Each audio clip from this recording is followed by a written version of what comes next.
আমরা সর্বপ্রথম আল্লাহ তাআলার নিকট আমাদের একজন ভাইয়ের জন্য ক্ষমা ফরিয়াদ করি, যে ভাইটির নাম হলো শরীফ ওসমান হাদি। আল্লাহ তাআলা আমাদের প্রিয় ভাইটির হায়াত এতটুকুই বরাদ্দ ছিল, আপনি আপনার বান্দাকে আপনার কাছে ডেকে নিয়েছেন। আল্লাহ, আমাদের প্রিয় ভাইটির জীবনে যত গুনাহ হয়েছে সবগুলা মাফ করে দিন। আল্লাহ, আমাদের প্রিয় ভাইটিকে আপনি শহীদ রূপে কবুল করে নিন, তার শোকাহত পরিবারকে সবরে জামিল করার তৌফিক দান করে দিন। প্রিয় ভাইয়েরা, আমরা ধারাবাহিকভাবে একটা বিষয়ের উপর আলোচনা করছিলাম, আসমাউল হোসনা এর তাফসীর। আজকে আমাদের আলোচনার পঞ্চম পর্ব। আমরা বিগত পর্বগুলোতে আলোচনা করেছিলাম আল্লাহ তাআলার বিভিন্ন গুণাবলী নামগুলা নিয়ে। আমরা আলোচনা করেছিলাম আল্লাহুস সামাদ, আল্লাহ মুখাপেক্ষী। আমরা আলোচনা করেছিলাম আল্লাহু শাফি, আল্লাহ আরোগ্যদাতা। আমরা আলোচনা করেছিলাম আল্লাহু লতীফ, আল্লাহ অতি সূক্ষ্মদর্শী। আমরা আলোচনা করেছিলাম আল্লাহু হাফিজ, আল্লাহ একমাত্র রক্ষাকারী। আমরা আলোচনা করেছিলাম আল্লাহু ওয়াকিল, আল্লাহ বান্দার একমাত্র নির্ভরযোগ্য অভিভাবক। আমরা আলোচনা করেছিলাম আল্লাহু শাকুর, আল্লাহ গুণগ্রাহী। আমরা আলোচনা করেছিলাম আল্লাহু জব্বার, আল্লাহ মহা ক্ষমতার অধিকারী। আমরা আলোচনা করেছিলাম আল্লাহু হাদি, আল্লাহই হেদায়েত দানকারী। এবং আমরা আলোচনা অদ্যবধি এতটুকু গিয়েই আমাদের চতুর্থ পর্বের আলোচনা শেষ হয়েছে। আমাদের লক্ষ্য এবং উদ্দেশ্য হলো আল্লাহ তাআলার এই গুণবাচক আসমাউল হোসনা গুলির বিস্তারিত তাফসীর জানার মধ্য দিয়ে আমাদের সাথে যেন আল্লাহ তাআলার সম্পর্কটা নিবিড় হয়, আমাদের সাথে আল্লাহ তাআলার সম্পর্কটা যেন আরো মজবুত হয়, আমাদের সাথে আল্লাহ তাআলার সম্পর্কটা যেন আল্লাহ তাআলার প্রতি বিশ্বাস এবং আল্লাহ তাআলার প্রতি ঈমান যেন আরো সুসজ্জিত হয়। এটাই আমাদের আলোচনার মূল লক্ষ্য। প্রিয় ভাইরা, আজকে আমাদের পঞ্চম পর্ব। আমরা আজকে আল্লাহ তাআলার আরো কয়েকটি গুণবাচক নাম নিয়ে কথা বলবো। আল্লাহ তাআলার আরো একটি গুণবাচক নাম হলো আল গফুর, আরো একটি নাম হলো আল গফফার, আরো একটি নাম হলো গাফিরুল যানব। তিনটা নামের অর্থই প্রায় কাছাকাছি। গফুর মানে আল্লাহ ক্ষমাশীল, গফফার আল্লাহ ক্ষমাকারী, গাফিরুল যানব আল্লাহ বান্দার পাপ ক্ষমা করেন। তাহলে বান্দার পাপ সমূহ ক্ষমাকারীকে আল্লাহ। পাপ কি? আল্লাহ এবং তার রাসূল যে সমগ্র কার্যাবলী আপনাকে নিষেধ করেছেন, ওই সমগ্র কার্যাবলী ইচ্ছাই হোক অনিচ্ছাই হোক সম্পাদন করাটাই পাপ। আর আপনি যখন পাপ কাজে নিমজ্জিত হয়ে যাবেন, আপনার কাছ থেকে আল্লাহ তাআলার রহমত চলে যাবে। আল্লাহ তাআলা আপনার জন্য আপনার কাছের মানুষকে শত্রু বানিয়ে দিবে এবং আপনার চেহারা থেকে নূরের উজ্জ্বলতা হারিয়ে যাবে, আপনার রিজিক সংকুচিত হয়ে যাবে। তো এই জন্য আপনি যেহেতু পাপ করেছেন, পৃথিবীর কেউ না জানুক এটা তো আপনি জানেন। আমরা এখানে যারা আছি, আমরা সবাই কি একেবারে নিষ্কলুষ পুত পবিত্র এটা কেউ বলার সুযোগ আছে? না, আমরা সবাই পাপী, আমরা সবাই গুনাহগার। আমরা জীবনে অনেক অন্যায় অপরাধ করেছি। আল্লাহ তাআলা কাছে যদি আমরা ক্ষমা চাই, আল্লাহ বলছেন বান্দা হ্যাঁ আমি ক্ষমা করব, কেননা আমি গফফার। আমি কি? তাহলে আল্লাহর আরেকটা গুণবাচক নাম কি? গফফার। সবাই বলেন আল্লাহর গুণবাচক নাম কি? গফফার। প্রিয় ভাইয়েরা, পৃথিবীতে মানুষ জীবন চলার মধ্য দিয়ে জীবনের প্রত্যেকটা মুহূর্তে আল্লাহর বিধান বাস্তবায়ন করতে পারে না। মানুষ হওয়ার কারণে অন্যায় অপরাধ বনি আদমের জীবনের মাঝে সংঘটিত হয়। এই জন্যই আল্লাহ তাআলা বনি আদমকে বলেছেন, গোলাম আমার কাছে ক্ষমা চাও, আমি তো গফফার, ক্ষমা চাইলেই তোমার গুনাহগুলি আমি ক্ষমা করে দেব। আপনার নিঃশ্বাসটুকু বন্ধ হয়ে গেলে আল্লাহর কসম বিশ্বাস করেন, আজকে এই মুহূর্তে নিঃশ্বাস বন্ধ হয়ে গেলে আর ক্ষমা চাওয়ার দুয়ার আপনার জন্য উন্মুক্ত নেই। আপনি নিজের জন্য আর ক্ষমা চাইতে পারবেন না, ক্ষমা চাওয়ার দুয়ারই বন্ধ হয়ে গিয়েছে। এখনো নিঃশ্বাস যেহেতু আছে, আল্লাহ বলছেন আমি গাফফার, আমার কাছে ক্ষমা চাও, আমি ক্ষমা করে দেব। পৃথিবীতে যত নবী এবং রাসূল এসেছেন, সব নবী এবং রাসূল আল্লাহর গফফার নামের স্বীকৃতি দিয়েছেন। আমরা যদি কোরআনুল কারীম থেকে খুঁজে খুঁজে বের করার চেষ্টা করি, আল্লাহ তাআলা কোরআনে আদম নবীর কথা বলেছেন। আদম নবীও আল্লাহর গফফার নামের স্বীকৃতি দিয়েছেন। কিভাবে? আল্লাহ তাআলা কোরআনুল কারীমে সূরাতুল আরাফের 23 নং আয়াতে বলছেন, আল্লাহ তাআলা বলছেন রব্বানা যালামনা আনফুসানা ওয়া ইল্লাম তাগফির লানা ওয়া তারহামনা লানাকুনান্না মিনাল খাসিরিন। আদম আলাইহিস সালাম বললেন, ওগো রব, আমি আমার প্রতি জুলুম করেছি, তুমি যদি তোমার পক্ষ থেকে আমাকে ক্ষমা না করো, দয়া না করো, আমি ক্ষতিগ্রস্তদের অন্তর্ভুক্ত হয়ে যাব। তাহলে আদম নবী এই কথা বলেছেন, আল্লাহ তুমি ক্ষমা করতে পারো, তুমি আমাকে ক্ষমা করো, আমার প্রতি রহম করো। যদি কোরআনকে জিজ্ঞেস করেন আর কোন নবী দোয়া করেছে, আল্লাহ কোরআনে নূহ নবীর কথা বলেছেন। নূহ নবী আল্লাহর কাছে দোয়া করেছেন কি? সূরাতুল হুদের 47 নং আয়াতে আল্লাহ তাআলা বলছেন, ইল্লা তাগফিরলি ওয়া তারহামনি আকুম মিনাল খাসিরিন। নূহ নবী আল্লাহকে বললেন, ওগো রব, তুমি যদি আমি নূহকে ক্ষমা না করো, আমার প্রতি যদি তুমি তোমার অনুগ্রহ না করো, আমি নবী হওয়ার পরেও ক্ষতিগ্রস্ত হয়ে যাব। তাহলে নূহ নবীও আল্লাহর গাফফার নামের স্বীকৃতি দিয়েছেন। আল্লাহ তাআলা কোরআনুল কারীমে নূহ নবীর আরো একটা দোয়া উল্লেখ করেছেন। সূরাতুন নূহের 28 নং আয়াতে বলছেন, রব্বি গফিরলি ওয়া লিওয়ালিদাইয়া ওয়া লিমান দাখালা বাইতিয়া মুমিনান ওয়া লিল মুমিনিনা ওয়াল মুমিনাত। আল্লাহ তুমি আমাকে ক্ষমা করো, আমার মা বাবাকে ক্ষমা করো, আমার ঘরের মাঝে যে সমগ্র মুমিন মুমিনা আছে তাদেরকেও তুমি ক্ষমা করো। কেননা ক্ষমা করার একমাত্র মালিক কে? আল্লাহ। এই জন্য আল্লাহর নাম গফফার। কোরআনকে যদি কোরআন জিজ্ঞেস করে কোরআন দেব আর কোন নবী আল্লাহর গফফার নামের স্বীকৃতি দিয়েছেন? কোরআনুল কারীমে মূসা নবীর ঘটনা উল্লেখ করা হয়েছে। মূসা নবী আল্লাহর কাছে ক্ষমার জন্য স্বীকৃতি জানিয়েছে। সূরাতুল কসসের 16 নং আয়াতে আল্লাহ বলছেন, ক্বালা রব্বি ইন্নী যালামতু নাফসি ফাগফিরলি। মূসা বললেন, ওগো রব, আমি আমার প্রতি জুলুম করেছি, অন্যায় করেছি, আপনি ক্ষমাশীল, আপনি আমাকে ক্ষমা করে দিন। তাহলে মূসা নবীও স্বীকৃতি দিয়েছেন আল্লাহ কি? গফফার। আল্লাহ কি? ইব্রাহিম নবী আল্লাহ তাআলার কাছে ক্ষমা চেয়েছেন। ইব্রাহিম নবীও স্বীকৃতি দিয়েছেন আল্লাহই ক্ষমা করতে পারেন। সূরা ইব্রাহিমের 41 নং আয়াতে আল্লাহ তাআলা বলছেন, রব্বানা গফিরলি ওয়া লিওয়ালিদাইয়া ওয়া লিল মুমিনিনা ইয়াওমা ইয়াকুমুল হিসাব। ওগো রব, আমাকে ক্ষমা করো, আমার মা বাবাকে ক্ষমা করো এবং সমগ্র মুমিনদেরকে সেই হাসরের ময়দানের দিন ক্ষমা করো।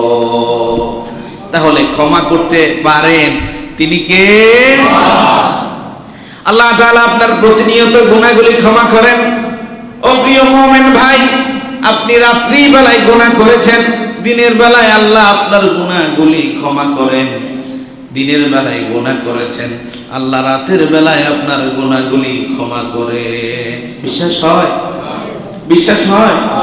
হাদিস শরীফ থেকে শুনেন, হযরত আবু যর গিফারি রাদিয়াল্লাহু আনহু হাদিস বর্ণনা করেন, মুসলিম শরীফের হাদিস। রাসূল করিম সাল্লাল্লাহু আলাইহি ওয়াসাল্লাম বলেছেন, আল্লাহ তাআলা বলেছেন, ইয়া ইবাদি, ও আমার প্রিয় বান্দারা শোনো। আচ্ছা বলেন, আল্লাহ প্রিয় বান্দা বলে কাকে সম্বোধন করেছেন? আপনাকেই করেছেন। কাকে করেছেন? একটু নিজের বুকে হাত দেন। আল্লাহ প্রিয় বান্দা বলে কাকে সম্বোধন করেছেন? একটু সবাই বলেন কাকে? নিজের সাথে মিলান না, কাকে? একটু নিজেকে নিজে মিলান। আল্লাহ এই কথা যেন আমাকেই বলছেন, ইয়া ইবাদি, ও আমার প্রিয় গোলাম, ইন্নাকুম তুখতাউনা বিল-লাইলি ওয়ান-নাহার, তুমি দিনে এবং রাতে প্রতিনিয়তই কিন্তু গুনাহ করছো। তুমি দিনে এবং রাতে প্রতিনিয়তই গুনাহ করছো। ওয়া আনা আগফিরুয যুনুবা জামিআ, আর আমি আল্লাহ তোমার গুনাহগুলি ক্ষমাই করে আছি, আমি ক্ষমা করতেই আছি। আর তুমি গুনার সাগরে ডুবে আছো। ফাস্তাগফিরুনি আগফির লাকুম, আমার কাছে ক্ষমা চাও, আমি গফফার, আমি ক্ষমা করে দেব। তাহলে আল্লাহর নাম কি? একটু সবাই বলেন আল্লাহর নাম কি? প্রিয় ভাইয়েরা, কিছুদিন আগে আমাদের দেশে ভূমিকম্প হয়েছে, আপনাদের স্মরণে আছে? ঢাকাতে যখন ভূমিকম্পের পরিমাণ ঢাকাতে একটু বেশি হয়েছে, অনেক বিল্ডিং এর মাঝে ফাটল ধরেছে। জাপানে প্রতি বছরে ভূমিকম্প হয়, ভূমিকম্প প্রবণ দেশ হলো জাপান। যখন ভূমিকম্প হয় সবকিছু ভেঙে তছনছ হয়ে যায়। এই ভূমিকম্প বান্দার গুনাহের কারণে হয়। কিসের কারণে হয়? এই আসমান এবং জমিন সবকিছু নিয়ন্ত্রণ কে করেন? সন্দেহ আছে আপনাদের? আচ্ছা, আল্লাহ যদি জমিনকে বলেন জমিন একটা নাড়া দে, আপনি থাকতে পারবেন? দৌড়িয়ে পালাতে পারবেন? আশ্রয় কোথাও নিতে পারবেন? আপনার আশ্রয় জায়গা আছে কোথাও? কোথাও নাই। তাহলে আল্লাহ এই জমিন স্থির রাখছেন, কিন্তু আল্লাহ বলছেন বান্দা স্থির এই জন্যই রাখছি, আমি গফফার, আমি ক্ষমাশীল। আল্লাহ তাআলা কোরআনুল কারীমে খুব মনোযোগ এই আয়াতটুকু নিজের সাথে মিলাবেন। প্রিয় ভাই, শুধু কোরআন শুনলে, শুধু বয়ান শুনলে হবে না, এই কথাটুকু নিজের সাথে একটু মিলানো লাগবে। কোরআনুল কারীমে সূরাতুল ফাতিরের 41 নং আয়াতে আল্লাহ বলছেন, ইন্নাল্লাহা ইউমসিকুস সামাওয়াতি ওয়াল আরদা আন তাজুলা ওয়ালা ইন যালাতা ইন আমসাকাহুমা মিন আহাদিন মিন বা'দি ইন্নাহু কানা হালিমান গফুরা। আল্লাহ তাআলা বলছেন, নিশ্চয়ই আল্লাহ আসমান এবং জমিনকে স্থির রাখেন। নিশ্চয়ই আল্লাহ আসমান এবং জমিনকে স্থির রাখেন, যেন জমিন তার আপন জায়গা থেকে ডুলে পড়ে না যায়। আল্লাহ বলেন আমি জমিনটাকে স্থির রাখি। আল্লাহ এবার বান্দাকে প্রশ্ন করলেন, বান্দারে আচ্ছা ধরো যদি আমি জমিনটাকে স্থির না রাখতাম, জমিনটাকে যদি নড়াচড়ার সুযোগ দিতাম, এই জমিন যখন তোমাকে নিয়ে নড়াচড়া করতো, ও বান্দা বলো তো, মিন আহাদিম মিন বা'দি, এমন কে তোমার রব আছে, মনিব আছে, বাদশা আছে, এই জমিনটাকে স্থির রাখতে পারে? আছে কেউ? কথা বুঝেন আমার কথা কি বুঝি বলেন? আচ্ছা, আছে কেউ? এমন কেউ আছে? এত প্রযুক্তি, এত ক্ষমতা, এত অর্থনৈতিক আভিজাত্য থাকার পরেও ভূমিকম্পে জাপান তছনছ হয়ে যায়। আজকে সামান্য ভূমিকম্প হলে সমগ্র বিল্ডিং ধসে জীবন্ত মানুষ জমিনের তলে চলে যাবে। আল্লাহ বলছেন, ইন্নাল্লাহা ইউমসিকুস সামাওয়াতি ওয়াল আরদি আন তাজুলা। ও বান্দা, তুমি মনে কইরো না তুমি জমিনে চলো, জমিন তোমাকে নিয়ে এমনি এমনি আসে। না না, এই জমিনটাকে তোমার রব আল্লাহ স্থির রেখেছে। বান্দারে যদি জমিনটা টলে যেত, ঢুলে পড়ে যেত, স্থির হতো, এমন তোমার কে আছে যে জমিনটা স্থির রাখতে পারতো? ও বান্দা শোনো, ইন্নাহু কানা হালিমান গফুরা। আমি কেন জমিনটা স্থির রাখি? শোনো, আমি খুব মায়া করি তোমাদেরকে, আমি খুবই ক্ষমাশীল। এত অন্যায় অপরাধ করার পরেও আমার ক্ষমার কারণে তোমাদেরকে আমি ধ্বংস করি না। আল্লাহ তাআলা কোরআনুল কারীমে সূরাতুজ জুমারের 5 নং আয়াতে অন্যত্র বলছেন, খালাকাস সামাওয়াতি ওয়াল আরদা বিল হক يكور الليل على النهار ويكور النهار على الليل وسخر الشمس والقمر كل يجري لأجل مسمى ألا هو العزيز الغفار আল্লাহ তাআলা বলছেন আমি আল্লাহ তাআলা আসমান এবং জমিনকে যথাযথ সৃষ্টি করেছি। ও বান্দা, তুমি যদি আসমানের দিকে তাকাও, আমার আসমানের কোথাও তুমি ত্রুটি বিচ্ছুতি খুঁজে পাবে না। জমিনের দিকে যদি তাকাও, জমিনের কোথাও তুমি ত্রুটি বিচ্ছুতি খুঁজে পাবে না। আমি আসমান এবং জমিনকে যথাযথভাবে সৃষ্টি করেছি। ফাতিরাস সামাওয়াতি ওয়াল আরদি, আমি আল্লাহ আসমান এবং জমিনের স্রষ্টা। ও বান্দা শোনো, আমি এটা যথাযথ কেমন করে বানালাম। আল্লাহ তাআলা বলছেন ইউকাউমিরুল লাইলা আলান নাহারি ওয়া ইউকাউমিরুন নাহারা আলাল লাইল, রাতের ক্ষমতা নেই দিন অতিক্রম করে দিনের মাঝে চলে আসা, দিনেরও ক্ষমতা নেই রাত অতিক্রান্ত করে আবার রাতের মাঝে চলে আসা। একটু চিন্তা করেন কথাগুলা, এখন রাত না দিন? সময় কখন? 12:35। কিয়ামত পর্যন্ত, কিয়ামত আসার পূর্ব সময় পর্যন্ত কোনদিন 12:35 আপনি হায়াত যতদিন পেয়েছেন রাত হয়েছিল নাকি? কথা কয় না, রাত হয়েছে? আপনি রাত্রে ঘুমাতে যান, রাত 12টার সময় আপনি ঘুমিয়ে গেলেন, হঠাৎ করে রাত 12:30টার সময় দিন হয়েছে নাকি? হয় নাই, কোনদিন এমনটা হবে না। আল্লাহ বলেন বান্দারে শোনো, রাতের ক্ষমতা নেই দিনের মাঝে ঢোকা, দিনেরও ক্ষমতা নেই রাতের মাঝে ঢোকা। ওয়াসাখারাশ শামসা ওয়াল কমারা, সূর্যের ক্ষমতা নেই চন্দ্রকে নিভিয়ে দেওয়া, চন্দ্রের ক্ষমতা নেই সূর্যের আগে চলে আসা। আল্লাহ তাআলা বলছেন কুল্লু ইয়াজরি লিআজালিম মুসাম্মা, এই সবগুলা জিনিস আমার নিয়ন্ত্রণেই চলে। আল্লাহকে চিনতে কি এত বড় বিজ্ঞানী হওয়া লাগে? বিজ্ঞানী হওয়া লাগে না। আল্লাহ বলছেন বান্দারে আমি আসমান এবং জমিন যথাযথ সৃষ্টি করেছি। রাতের ক্ষমতা নেই দিনের মাঝে প্রবেশ করার, দিনের ক্ষমতা নেই রাতের মাঝে প্রবেশ করার, চন্দ্রের ক্ষমতা নেই সূর্যকে অতিক্রান্ত করার, সূর্যের ক্ষমতা নেই চন্দ্রকে অতিক্রান্ত করার। সবগুলা জিনিসকে আমি নির্দিষ্ট সময়ের জন্য পরিব্যাপ্ত করেছি। কেন করেছি শোনো, আলা হুয়াল আজিজুল গফফার, আমি ক্ষমাশীল। আমি কি? ক্ষমাশীল। আমি ক্ষমাশীল হওয়ার কারণে তোমাকে রাতের আলো, রাতের অন্ধকারে যেমন ঘুমানোর সুযোগ দিই, আবার দিনের আলোয় তোমার কর্মব্যস্ততায় জীবন কাটানোর সুযোগ দেই। আমি গফফার, এই জন্যই সুযোগ দিই। এই জন্য প্রিয় ভাইরা, আল্লাহর একটা গুণবাচক নাম কি? গফফার। আল্লাহর গুণবাচক নাম কি? তাহলে এই আসমান যিনি সৃষ্টি করলেন, এই জমিন যিনি সৃষ্টি করলেন, দিন এবং রাত যিনি দিলেন, সূর্য যিনি দিলেন, চন্দ্র যিনি দিলেন, এই ভূমিকে যিনি স্থির রাখেন, ওই রব গফফার, ওই রবের কাছেই আমাদেরকে ক্ষমা চাওয়া লাগবে। অন্যায় অপরাধ হয়েছে, কার কাছে ক্ষমা চাইব? আপনি 24 ঘন্টার সময়ের মাঝে আল্লাহর পক্ষ থেকে আপনার জন্য 5 ওয়াক্ত নামাজকে ফরজ করা হয়েছে। আপনি ফজরের নামাজ পড়লেন, এখন সালাতুল জুমা আদায়ের জন্য আসলেন। ফজর থেকে শুরু করে জুমার এই মধ্যবর্তী সময় যদি আপনার কোনো অন্যায় অপরাধ ঘটে যায়, আপনি যদি জুমার নামাজ পড়েন, ওই নামাজের বদৌলতে মধ্যবর্তী সময়ের সবগুলা গুনাহ আল্লাহ মিটিয়ে দেয়। আবার আপনি জুমা পড়েছেন, আসর মধ্যবর্তী সময় যতগুলা গুনাহ হয়েছে, আসরের নামাজ আদায় করার মধ্য দিয়ে আল্লাহ মধ্যবর্তী গুনাহগুলা মিটিয়ে দেয়।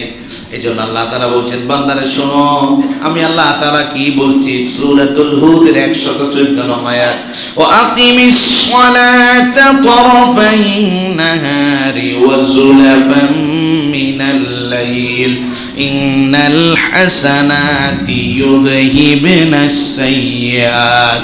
বান্দা, তোমার জন্য সকাল সন্ধ্যা দিনের সূর্যনাই দিনের শেষ লগ্নে নামাজের ব্যবস্থাপনা হয়েছে। তুমি নামাজগুলি যথাযথ আদায় করো, আল্লাহ তোমার সৎ কাজের বিনিময়ে তোমার পাপ সমূহ মুছে দেবে। নবী করিম সাল্লাল্লাহু আলাইহি সাল্লামের সাহাবী হযরত আবু বকর রাদিয়াল্লাহু আনহুর কথা আমরা সকলেই জানি। আবু বকর রাদিয়াল্লাহু আনহু নবীর হিজরতের সাথেই ছিলেন। নবীজি বলেছেন, দুনিয়াতে আল্লাহ আমার জন্য কোনো বন্ধু রাখেন নাই। যদি দুনিয়াতে কাউকে আমি বন্ধু বানাতাম তাহলে আবু বকরকে বানাতাম। যে আবু বকর জান্নাতি, যে আবু বকর ছিলেন নবীর শ্বশুর, ওই আবু বকর রাদিয়াল্লাহু আনহু এরপরেও কিভাবে আল্লাহর কাছে ক্ষমা চাইবেন?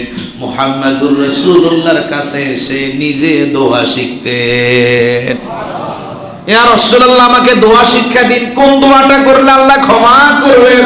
হযরত আবু বকর রাদিয়াল্লাহু আনহু হাদিস বর্ণনা করেন। তিনি বলেন, আবু দাউদ শরীফের হাদিস, সামিআতু রাসূলুল্লাহি সাল্লাল্লাহু আলাইহি ওয়াসাল্লাম ইয়াকুল, আমি রাসূল করিম সাল্লাল্লাহু আলাইহি সাল্লামকে বলতে শুনেছি, নবীজি বলেছেন, মা মিন আবিদিন ইউযনিবু যানবা, আল্লাহর কোন গোলাম যদি কোন অন্যায় অপরাধ কিংবা গুনাহ করে, ফায়ুহসিনু তুহুরা, গুনাহ হয়েছে বান্দা তো জানে, সুন্দর করে সে যদি ওযু করে, সুম্মা ইয়াকুমু ফায়ুসাল্লা রাকাতাইন, অতঃপর যাই নামাজ বিছিয়ে যদি 2 রাকাত নামাজ পড়ে, সুম্মা ইস্তাগফিরুল্লাহ ইল্লা গফারাল্লাহু লা, ওই বান্দা যদি আল্লাহর কাছে ক্ষমা চায়, আল্লাহর নবী বলেন আল্লাহ ওই বান্দার গুনাহগুলি ক্ষমা করে দেয়। এই জন্য আল্লাহ গফফার, এই জন্য আল্লাহ কি? আল্লাহ তাআলা এই জন্যই সূরাত আলে ইমরানের 135 নং আয়াতে বলছেন, ওয়াল্লাযীনা ইযা ফাআলু ফাহিশাতান আও যালামু আনফুসাহুম যাকারুল্লাহ ফাস্তাগফিরু লিযুনুবিহিম ওয়া মান ইয়াগফিরুয-যুনুবা ইল্লাল্লাহ। আল্লাহ তাআলা বলছেন, যারা ফাহিশা কাজ করলে কিংবা নিজের প্রতি জুলুম করলে, তোমরা সাথে সাথে তোমার রবকে স্মরণ করো, রবের কাছে নিজের গুনাহের জন্য ক্ষমা চাও। ও বান্দা শোনো, তোমার রব ছাড়া এমন কেউ কি আছে গুনাহ ক্ষমা করতে পারে? আছে? এই জন্য আল্লাহ গফফার। আল্লাহ কি? আল্লাহ তাআলা কুরআনুল কারীমে সূরাতুজ জুমারের 53 নং আয়াতে বলছেন, কুল ইয়া ইবাদিয়াল্লাযীনা সারাফু আলা আনফুসিহিম লা তাকনাতু মির রাহমাতিল্লাহ ইন্নাল্লাহা ইয়াগফিরুয-যুনুবা জামিআ ইন্নাহু হুয়াল গফুরুর রাহিম। হে রাসূল, আপনি বলে দেন, আমার প্রিয় বান্দাদেরকে বলে দেন, যারা নিজের প্রতি নিজে অতীব বেশি জুলুম করেছে, অন্যায় অপরাধ করেছে, সে যেন কোনোদিন আমার রহমত থেকে নিরাশ না হয়, সে যেন আমার রহমত থেকে নিরাশ না হয়। নিশ্চয় তার রব আল্লাহ চাইলে তার সবগুলা গুনাহ মাফ করতে পারে। ইন্নাহু হুয়াল গফুরুর রহিম, কেননা তার রবই গফফার। তার রব কি? প্রিয় ভাইয়েরা, যারা তওবা করেছে, ঈমান এনেছে, নেক আমল করেছে, খেয়াল করেন, তওবা করেছে, ঈমান এনেছে, নেক আমল করেছে এবং হেদায়েতের উপরে জীবন কাটিয়েছে, আল্লাহ ওই সমগ্র মানুষগুলাকে ক্ষমা করবে। সুবহানাল্লাহ, বাড়িতে বলিয়েন।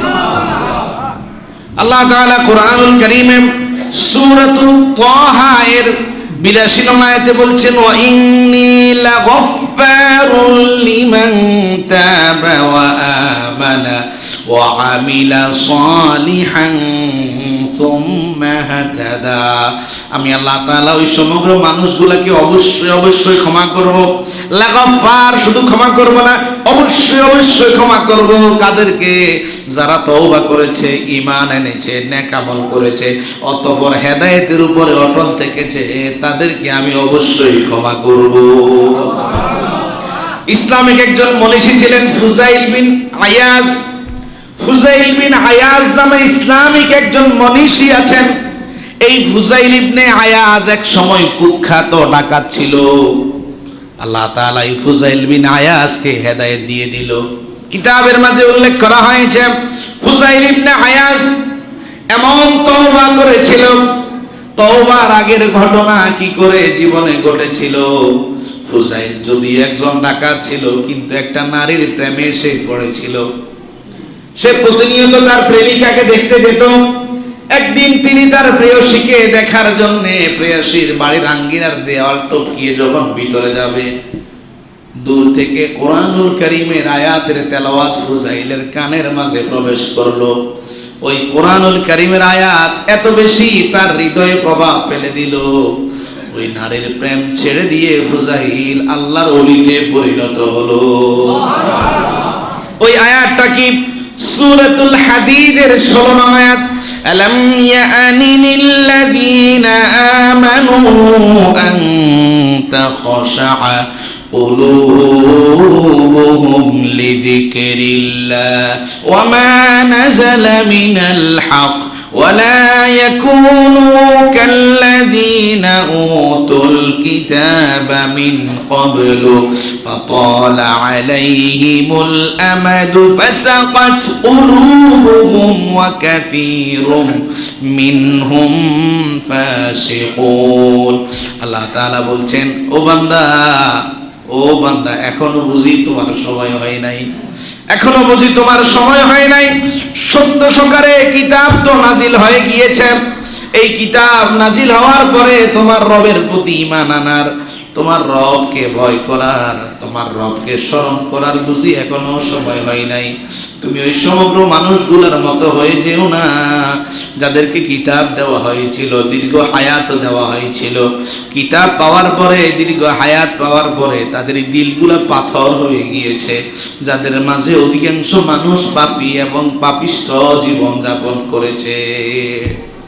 এই আয়াত যখন ফুজাইল বিন আয়াজ শুনলেন, দিলের মাঝে আল্লাহর ভয় জাগ্রত হয়ে গেল। এমন ভাবে আল্লাহর কাছে তওবা করলো, ফুজাইল বিন আয়াজকে আল্লাহ একজন ওলিতে পরিণত করলো। এই জন্য প্রিয় ভাইরা, যারা তওবা করবে, হেদায়েতের উপরে থাকবে, ঈমান আনয়ন করবে এবং নেক আমল করবে, আল্লাহ বলছেন আমি তাদেরকে অবশ্যই ক্ষমা করব। প্রিয় ভাইরা, হযরত আবু বকর সিদ্দিক রাদিয়াল্লাহু আনহু হাদিস বর্ণনা করেন, সহিহ বুখারীর হাদিস।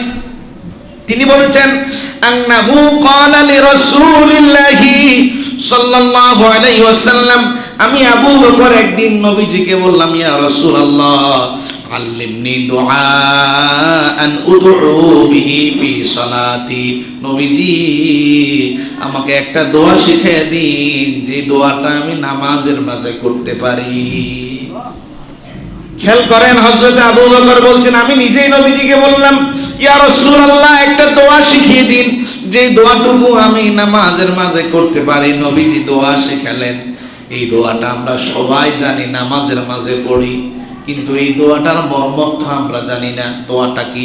নবীজি বলছেন, কুল, আবু বকর তুমি বলো, আল্লাহুম্মা ইন্নী যালামতু নাফসি যুলমান কাসীরা ولا يغفر الذنوب إلا أنت فاغفر لي مغفرة من عندك وارحمني إنك أنت الغفور الرحيم। পড়ি কি পড়ি না? সবাই বলেন, পড়ি কি পড়ি না? দোয়াটার অর্থটা কি একটু শোনেন। আল্লাহ, আমি নিজের প্রতি জুলুম করেছি, তবে জুলুম অতিমাত্রিক করেছি, খুব বেশি করেছি। আল্লাহ, তুমি ছাড়া আমাকে ক্ষমাকারী কেউ নাই। আল্লাহ, তোমার পক্ষ থেকে আমাকে ক্ষমা করে দাও। আমার প্রতি তুমি দয়া করো, নিশ্চয়ই তুমি ক্ষমাকারী এবং দয়ালু। এই জন্য আল্লাহর নাম কি? গফফার।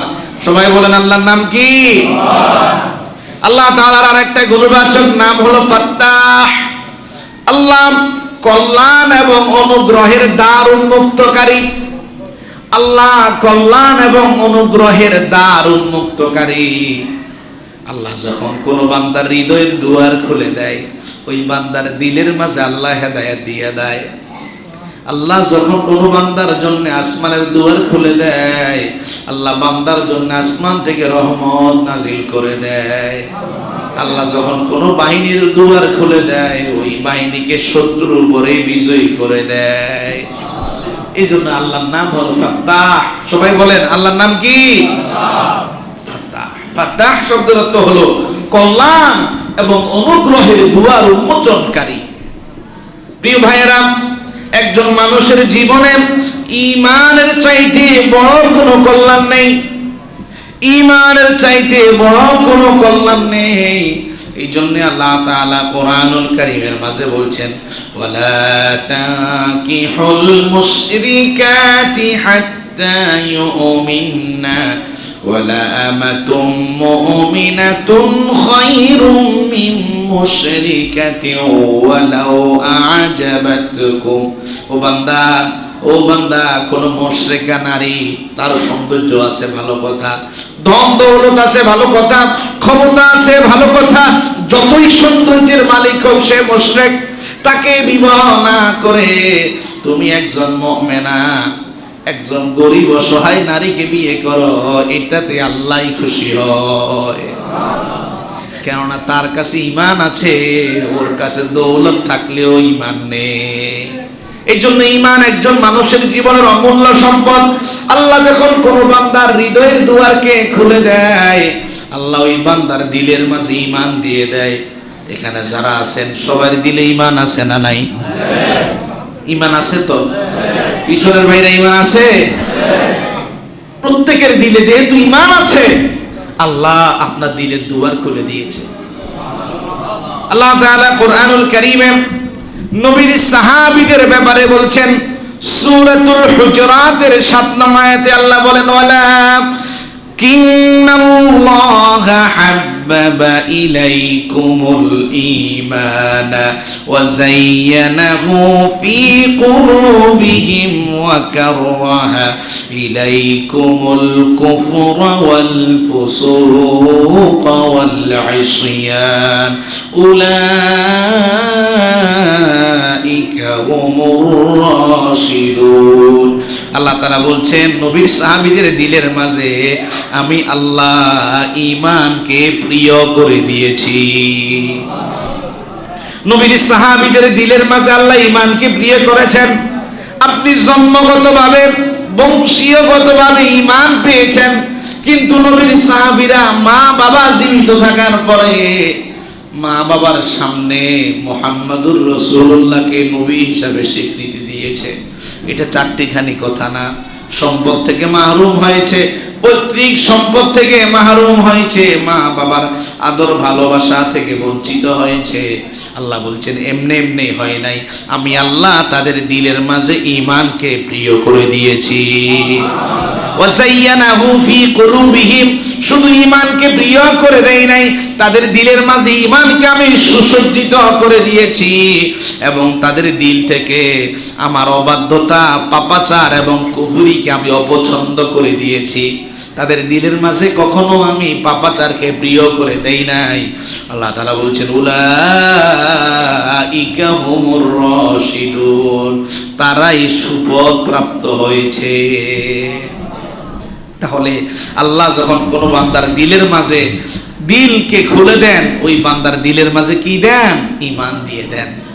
কোরআনুল কারীমে সূরাতুজ জুমারের 22 নং আয়াতে আল্লাহ তাআলা বলছেন, ফামান শারাহাল্লাহু সাদরাহু লিল ইসলাম ফাহুয়া আলা নূরুম মির রাব্বিহ ফাওয়াইলুল লিল কাসিয়াতি কুলুবুহুম মিন যিকরিল্লাহ উলাইকা ফী যালালিম মুবিন।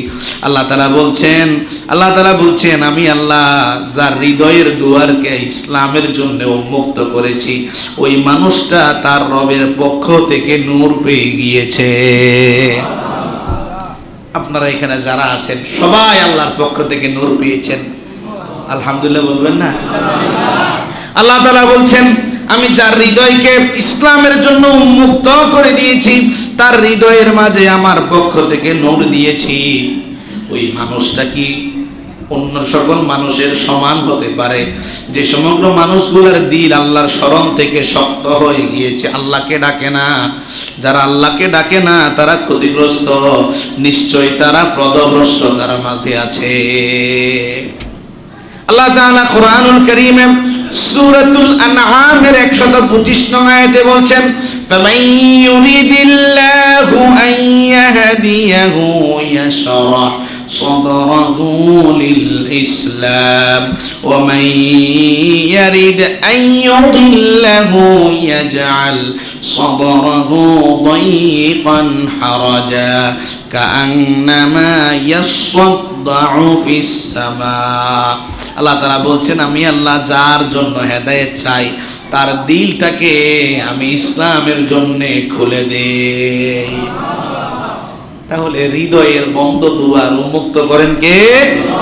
আল্লাহ বলছেন, আমি যার পথভ্রষ্টতা কামনা করি আমি তার দিলকে ইসলামের জন্য সংকুচিত করে দিই। যেমন বান্দা আকাশে ওঠার পরে সে তার জীবন সংকুচিত হয়। একটু খেয়াল করেন, আল্লাহ তাআলা বলছেন, কামা ইয়াসদাউ ফিস সামা, বান্দা আকাশে আরোহণ করলে তার অবস্থা যেমন হয়, যার ঈমানের দুয়ার আমি বন্ধ করে দিই তার অবস্থাও তেমন হয়। এই আয়াতের তাফসীর করতে গিয়ে গবেষকরা বলছেন, মানুষ যখন জমিন ছেড়ে আকাশের দিকে যায় অক্সিজেন বাড়ে না কমে? কথা কয় না, বাড়ে না কমে? অক্সিজেন নিয়ে না গেলে বাঁচার সম্ভাবনা আছে না নাই? ঠিক তদ্রুপ একজন মানুষের হৃদয়ের দুয়ারকে যখন আল্লাহ সংকুচিত করে ওই মানুষটা ঈমান হারা হয়ে যায়। আল্লাহ আমাদেরকে আপনি ঈমান দান করেন, সকলে বলেন আমিন। প্রিয় ভাইয়েরা, এখানে আমরা জাগতিক জীবনে অনেক মানুষকে দেখি সারাটা জীবন সে পাপ করেছে এবং মানুষ তাকে নিয়ে টিটকারি করে, নাক শিটকায়, এ খুব পাপী মানুষ, একে দিয়ে কি জীবনে কিছু হবে? এমন মানুষও কি সমাজে নাই? কিন্তু তাকে নিয়ে এরকম মন্তব্য করা যাবে? আল্লাহ কখন কাকে হেদায়েত দেয় এটা আপনিও জানেন, কারণ আল্লাহ তো ফাত্তাহ। আল্লাহ যে কোনো সময় তার হৃদয়ের বন্ধ দুয়ারকে খুলতে কি পারে না? হাদিস শরীফ উল্লেখ করা হয়েছে, হযরত আমর বিন আল হাকাম রাদিয়াল্লাহু আনহু হাদিস বর্ণনা করেন, সুনানে ইবনে মাজাহ, তাবরানী দুই কিতাবে হাদিসটি এসেছে। খুব মনোযোগ। হযরত আমর বলেন, ইদা আরাদাল্লাহু আযজা ওয়া জাল্লা বিআবদিন খায়রান আসসালাহ, আল্লাহ যখন কোনো বান্দার মঙ্গল কামনা করেন আল্লাহ ওই বান্দাকে খুশি করে দেন। আল্লাহ বান্দাকে কি করে? আমার কথার প্রতি মনোযোগ আপনাদের আছে? এই ভাই মনোযোগ আছে? হোটেলে নাস্তা করতে গেলেন, যখন আপনাকে বয় সবগুলো নাস্তা এনে দিল, বিল পেমেন্ট করার সময় যদি তাকে একটু বকশিশ করেন ওই মানুষটা কি খুশি হয় না? কথা কয় না? খুশি হয় না নাকি গোসা হয়? খুশি হয়। আল্লাহ তাআলা যখন কোনো বান্দার মঙ্গল কামনা করেন নবীজি বলছেন আল্লাহ ওই বান্দাকে খুশি করেন। নবীজি সাহাবীদেরকে বললেন, ওয়াহাল তাদরুনা মা আসসালা, ও আমার সাহাবীরা জানুনি আল্লাহ খুশি করানোর মানিটা কি? সাহাবায়ে কেরাম বললেন, আল্লাহু ওয়া রাসূলুহু আলাম, আল্লাহ এবং তার রাসূলই ভালো জানেন। নবীজি এর পরে বললেন, আল্লাহ খুশি করার অর্থটা কি? ইয়াফতাহুল্লাহু আযজা ওয়া জাল্লা লাহু আমালান সালিহা বাইনা ইয়াদাই মাউতিহি, মৃত্যুর আগে আগে আল্লাহ ওই বান্দাকে আমলে সালেহ করার তৌফিক দিয়া দেয়। আল্লাহ তাআলা হাত্তা ইয়ারদা আনহু জিরানুহু, সে এত বেশি ভালো কাজ করে তার প্রতিবেশীরাও পর্যন্ত তাকে ভালোবাসে। এটা হচ্ছে আল্লাহ বান্দাকে খুশি করেন। আল্লাহ তো ফাত্তাহ, আল্লাহ যে কোনো সময় বান্দার বন্ধ দুয়ারকে খুলে দিতে পারেন। প্রিয় ভাইয়েরা, আল্লাহ যখন আকাশের দুয়ারকে উন্মোচিত করেন তখন আকাশ থেকে বান্দার জন্য রহমত নাজিল করেন। সুবহানাল্লাহ, বাড়িতে যে বলিয়েন রহমত তো আপনাদের দরকার নাই, কি বলেন? রহমত দরকার আছে তো? রহমত ছাড়া বাঁচতে পারবেন না, এক মুহূর্তও টিকতে পারবেন না। আল্লাহ তাআলা কোরআনুল কারীমে সূরাতুল আ'রাফের 96 নং আয়াতে বলছেন, ওয়ালাউ আন্না আহলাল কুরা আমানু ওয়াত্তাকাউ লাফাতাহনা আলাইহিম বারাকাতিম মিনাস সামাই ওয়াল আরদ ওয়ালাকিন কাযযাবু ফাআখাযনাহুম বিমা কানু ইয়াকসিবুন। আল্লাহ তাআলা বলছেন, যদি জনপদের মানুষগুলা ঈমান আনতো, তাকওয়া অবলম্বন করত, তাহলে আমি আল্লাহ তাআলা তাদের জন্য আসমানের সবগুলা, জমিনের সবগুলা রহমতের দুয়ার খুলে দিতাম। তাহলে আসমানেরও দুয়ার আছে, জমিনেরও দুয়ার আছে। খোলার ক্ষমতা কার কাছে আছে? আল্লাহ বলছেন, যখন আমি আসমানের দুয়ার খুলে দিতাম, জমিনের দুয়ার খুলে দিতাম, তাদের জন্য আমার পক্ষ থেকে রহমত চলে আসতো। কিন্তু তারা আমাকে মিথ্যা প্রতিপন্ন করেছে, আমার কথাগুলিকে, কালামগুলিকে মিথ্যা আরোপ করছে, যার কারণে আমি আল্লাহ তাআলা তাদেরকে পাকড়াও করি। অনেক মানুষ দেখবেন হাজারো অন্যায় অপরাধ করার পরেও তার ধন দৌলতের কোনো কমতি হয় না। এটা কিন্তু আবার তার জন্য বরকত না, এটা তার জন্য পরীক্ষা। তার জন্য কি? যে কোনো সময় আল্লাহ তাকে ধরবেন, একেবারে গাঁটি গোটা যা আছে সব মুহূর্তে শেষ হয়ে যাবে, একেবারে আল্লাহ ছাই করে দেবে। যার সব আছে মুহূর্তে যখন ছাই হয়, মনে রাখবেন এটা তার জন্য আল্লাহর পক্ষ থেকে কোনো লানত। আল্লাহ তাআলা কুরআনুল কারীমে সূরাতুল আনআমের 44 নং আয়াতে বলছেন, ফালাম্মা নাসু মা যুকিরু বিহি ফাতাহনা আলাইহিম আবওয়াবা কুল্লি শাই হাত্তা ইযা ফারিহু বিমা উতু আখাযনাহুম বাগতাতান ফাইযা হুম মুবলিসুন। আল্লাহ তাআলা বলছেন, আমার কিছু কিছু বান্দা আছে, যখন তারা আমাকে ভুলে যায়, আমাকে মানে না, আমি তাদের জন্যে আমার সবগুলা রহমতের দুয়ার খুলে দেই। এত বেশি তাকে ধন দৌলত দেই, এত বেশি যশ খ্যাতি তাকে দেই, সে খুবই আনন্দে আত্মহারা হয়ে যায়। হঠাৎ করে আমি তাকে আবারও পাকড়াও করি, তাকে সমগ্র যাবতীয় কল্যাণ থেকে আমি নিরাশ করে দেই। তাহলে আপনার জন্য যাবতীয় ধন দৌলত, রহমত, বরকতের দুয়ার কে খুলে দেন? যিনি আপনাকে খুলে দিলেন, যিনি আপনাকে ধন দৌলত, জমিদারি, আধিপত্য সব দিলেন, আপনি তিনাকে কি করে ভুলে থাকেন? ভোলা যাবে?